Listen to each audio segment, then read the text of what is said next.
આજે દિલ્હીની હવાની ગુણવત્તામાં સુધારો થયા પછી એક્યુઆઈ ફરીથી ખૂબ જ ખરાબ શ્રેણીમાં પહોંચી ગયો છે। સવારે 7 વાગે દિલ્હીનું સરેરાશ એક્યુઆઈ અત્યંત નબળી શ્રેણીમાં તો રાષ્ટ્રીય રાજધાનીમાં ઘણા વિસ્તારોમાં ધુમ્મસનું સતત સ્તર જોવા મળી રહ્યું છે।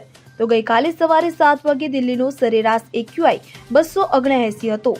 રિપોર્ટિંગ કરનારા 39 સ્ટેશનોમાંથી 18 ગંભીર શ્રેણીમાં નોંધાયા છે।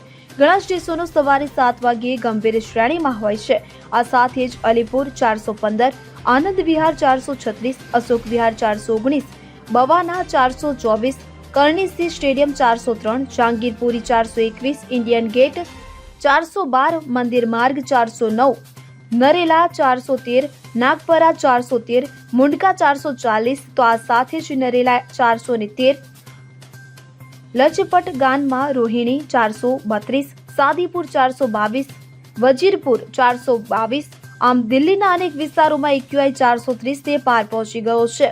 દિલ્હીમાં પ્રદૂષણને કારણે લોકોને ઘણી સ્વાસ્થ્ય સમસ્યાઓનો પણ સામનો કરવો પડી રહ્યો છે।